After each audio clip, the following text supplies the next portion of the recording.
Assalamu alaikum, I'm Aisha and you're watching Samar News. Here are today's headlines.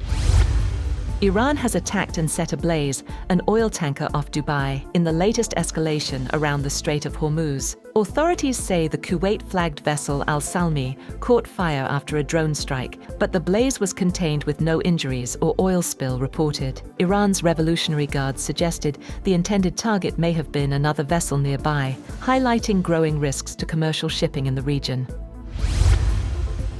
President Donald Trump has urged countries that stayed out of strikes on Iran to secure their own oil supplies, even calling on them to take control in the Strait of Hormuz. In remarks targeting allies, he singled out the United Kingdom and France for not supporting US actions as the conflict disrupts global energy flows. Trump also pushed American oil exports as an alternative, warning that countries may need to act independently as tensions continue to rise.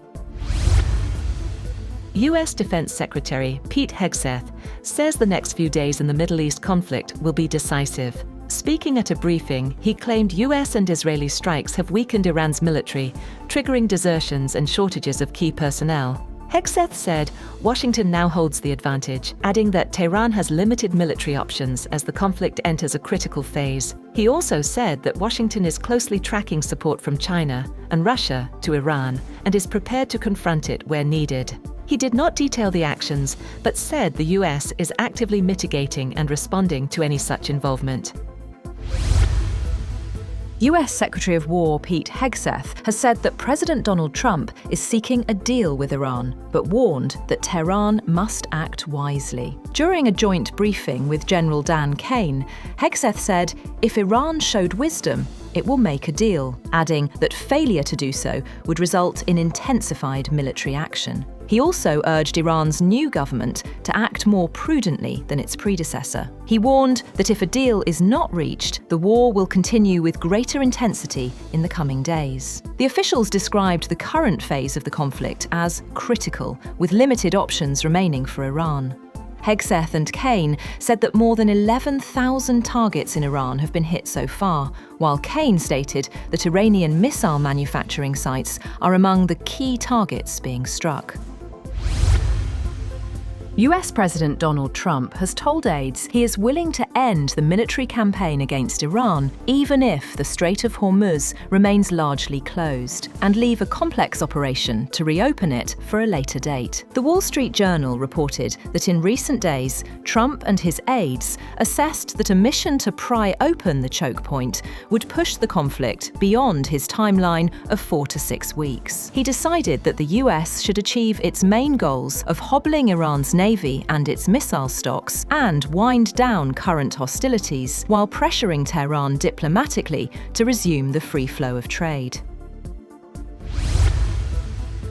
On the other hand, Iranian President Masoud Pezeshkian has said that any decision to end the ongoing war will be made on Iran's terms. He stated that the decision to end the war would depend on prevailing conditions and would be made by Iran itself. He emphasized that any resolution would take into account all circumstances while safeguarding the country's dignity, security, and national interests. The Iranian president made it clear that protecting the honor and interests of the Iranian people remains a top priority. On the other hand, Qatar says the future of the Strait of Hormuz must be decided collectively by regional and international partners once security is restored. Foreign Ministry spokesperson Majed Al-Ansari warned that no single country can determine the fate of the waterway, while also cautioning against attacks on civilian infrastructure in the Gulf. Meanwhile, thousands of soldiers from the US Army's elite 82nd Airborne Division have started arriving in the Middle East as Trump weighs his next steps in the war against Iran. 2 US officials told Reuters that the paratroopers, based out of Fort Bragg, North Carolina, add to the thousands of additional sailors, Marines, and Special Operations Forces sent to the region. Over the weekend, about 2,500 Marines arrived in the Middle East. Pakistan's Foreign Minister Ishaq Dar and his Chinese counterpart Wang Yi have called for an immediate ceasefire in the Gulf and wider Middle East, urging swift peace talks. In a joint initiative, both sides stressed the need to ensure safe passage for ships and crews in the Strait of Hormuz. The appeal comes as part of a 5-point plan aimed at restoring stability amid growing international efforts to contain the conflict.